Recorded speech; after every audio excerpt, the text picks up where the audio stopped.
Good evening, ladies and gentlemen, and welcome to Heti TV's foreign language news broadcast. My name is Peter Gardosh, and first, for the news in English. Active alliance building is taking place between the Hungarian and Israeli right. The Israeli right is a reliable and good ally of the Hungarian conservatives, said Miklós Sántó, Director General of the Center for Fundamental Rights, on his social media page.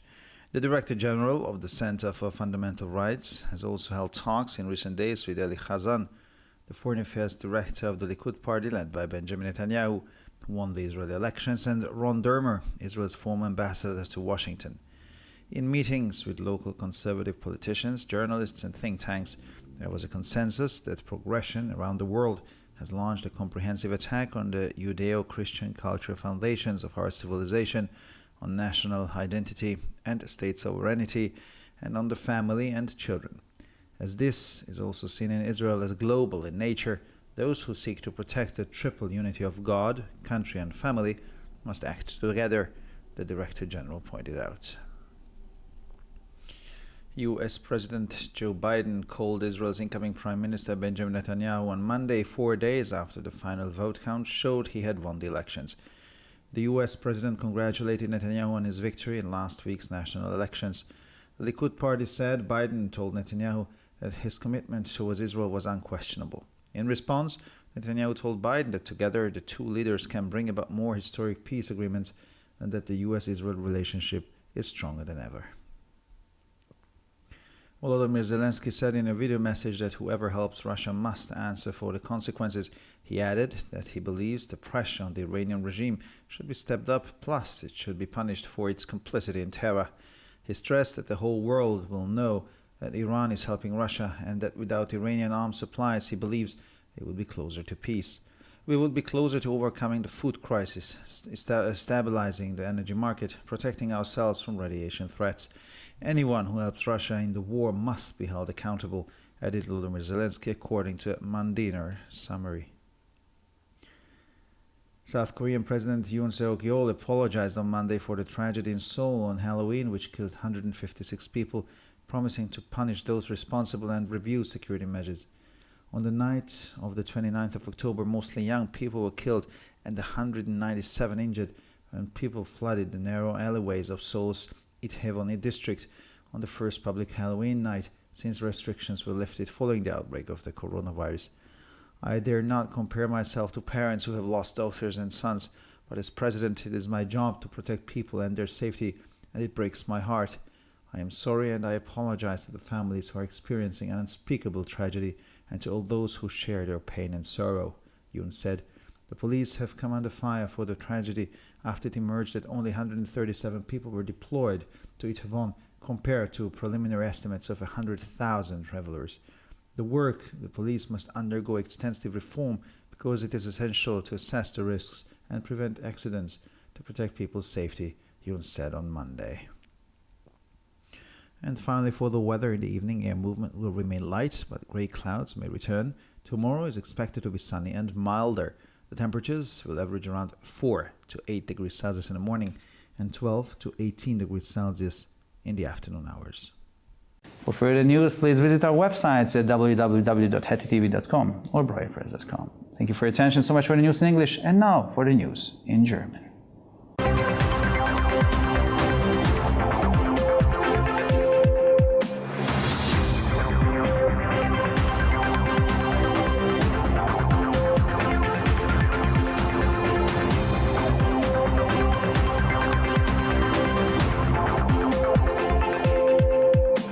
Schönen guten Abend, liebe Zuschauer. Mein Name ist Peter Gardosh und nun zu den Nachrichten auf Deutsch. Zwischen der ungarischen und der israelischen Rechten findet ein aktiver Bündnisaufbau statt. Die israelische Rechte ist ein zuverlässiger und guter Verbündeter der ungarischen Konservativen, so Miklós Sántó, Generaldirektor des Zentrums für Grundrechte, auf seiner Social-Media-Seite. Der Generaldirektor des Zentrums für Grundrechte hat in den letzten Tagen auch Gespräche mit Eli Chazan, dem außenpolitischen Direktor der Likud-Partei von Benjamin Netanyahu, die israelischen Wahlen gewonnen hat, und mit Ron Dermer, dem ehemaligen Botschafter Israels in Washington, geführt. Bei den Treffen mit lokalen konservativen Politikern, Journalisten und Denkfabriken herrschte Einigkeit darüber, dass der weltweite Fortschritt einen umfassenden Angriff auf die jüdisch-christlichen kulturellen Grundlagen unserer Zivilisation auf die nationale Identität und die staatliche Souveränität sowie auf die Familie und Kinder gestartet hat. Da dies auch in Israel als global angesehen wird, müssen diejenigen, die die dreifache Einheit von Gott, Land und Familie schützen wollen, gemeinsam handeln, betonte der Generaldirektor. US-Präsident Joe Biden rief Israels neuen Premierminister Benjamin Netanyahu am Montag an, 4 Tage nachdem die endgültige Auszählung der Stimmen ergeben hatte, dass er die Wahlen gewonnen hatte. Der US-Präsident gratulierte Netanyahu zu seinem Sieg bei den Parlamentswahlen in der vergangenen Woche. Nach Angaben der Likud-Partei sagte Biden zu Netanyahu, dass sein Engagement für Israel unbestreitbar sei. Netanyahu antwortete Biden, dass die beiden Staatsoberhäupter gemeinsam mehr historische Friedensabkommen zustande bringen könnten und dass die Beziehungen zwischen den USA und Israel stärker denn je seien. Volodymyr Zelensky sagte am Abend in einer Videobotschaft, dass wer Russland hilft, für die Konsequenzen gerade stehen muss. Er fügte hinzu, dass seiner Meinung nach der Druck auf das iranische Regime erhöht werden müsse und dass es für seine Mitschuld am Terror bestraft werden müsse.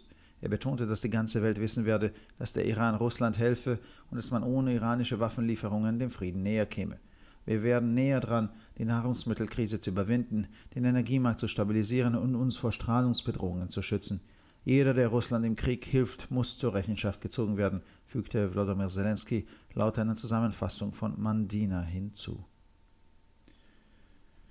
Der südkoreanische Präsident Yoon Seok-yeol entschuldigte sich am Montag für die Tragödie in Seoul am Halloween, bei der 156 Menschen ums Leben kamen, und versprach, die Verantwortlichen zu bestrafen und die Sicherheitsmaßnahmen zu überprüfen. In der Nacht des 29. Oktober wurden vor allem junge Menschen getötet und 197 verletzt, als in der ersten öffentlichen Halloween-Nacht seit der Aufhebung der Beschränkungen nach dem Ausbruch des Coronavirus die engen Gassen des Seouler Stadtteils Itaewon überflutet wurden. Ich wage es nicht, mich mit Eltern zu vergleichen, die Töchter und Söhne verloren haben, aber als Präsident ist es meine Aufgabe, die Menschen und ihre Sicherheit zu schützen, und es bricht mir das Herz. Es tut mir leid und ich entschuldige mich bei den trauernden Familien, die eine unaussprechliche Tragödie erlebt haben, und bei allen, die ihren Schmerz und ihre Trauer teilen, sagte Yoon. Die Polizei ist wegen der Tragödie in die Kritik geraten, nachdem sich herausstellte, dass nur 137 Personen nach Itaewon entsandt wurden, während nach vorläufigen Schätzungen 100.000 Feiernde anwesend waren. Die Arbeit der Polizei muss umfassend reformiert werden, denn es ist wichtig, die Risiken abzuschätzen und Unfälle zu verhindern, um die Sicherheit der Menschen zu schützen, sagte Yoon am Montag. Und schließlich zum Wetter. Am Abend wird die Luftbewegung leicht bleiben, aber graue Wolken können zurückkehren. Für den morgigen Tag wird sonniges und milderes Wetter vorhergesagt. Die Temperaturen werden im Durchschnitt bei 4 bis 8 Grad am Morgen und zwischen 12 und 18 Grad am Nachmittag liegen. Für weitere Nachrichten besichtigen Sie bitte unsere Webseiten www.hettitv.com sowie www.breuerpress.com.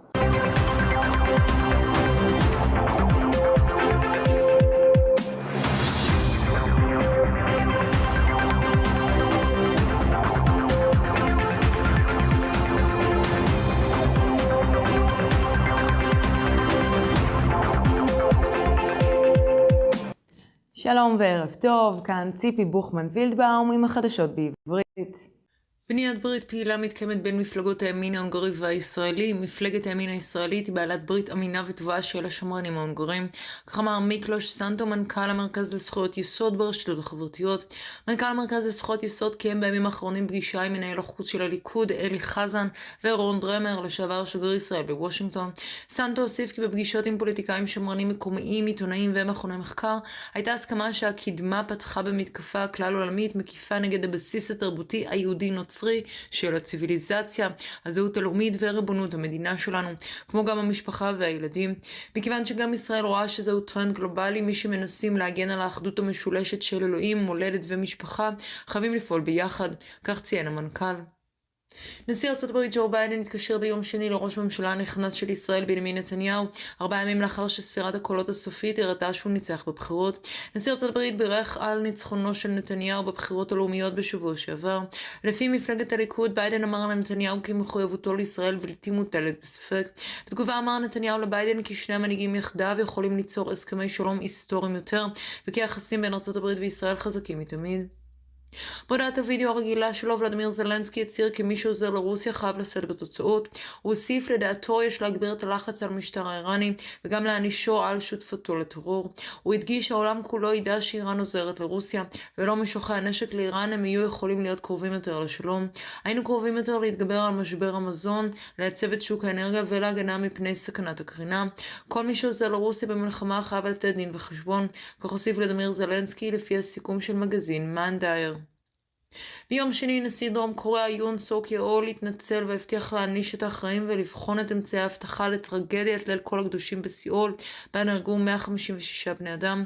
בליל ה-29 באוקטובר מתו בעיקר צעירים ו-197 נפצעו כאשר אנשים הציפו את הסמטאות הצרות של רובע איטוון בסיאול בליל כל הקדושים הציבורי הראשון מאז הסרת ההגבלות עקב התפרצות נגיף הקורונה. אני לא מעז להשוות את עצמי להורים שאיבדו את בנותיהם ובניהם, אבל כנשיא התפקיד שלי הוא להגן על אנשים ועל ביטחונם, וזה שובר את ליבי. אני מצטער ומתנצל בפני המשפחות האבלות שעוברות טרגדיה בלתי ניתנת לתיאור, ומכל אלה שחולקים את הכאב והעצב שלהם. כך אמר ג'ון. בקעת הטרגדיה ספגה תלונות לאחר שהתגלה כי רק 137 בני אדם נשלחו לאיטוון, כאשר על פי הערכות הראשוניות ניתן היה לצפות ל100,000 חוגגים.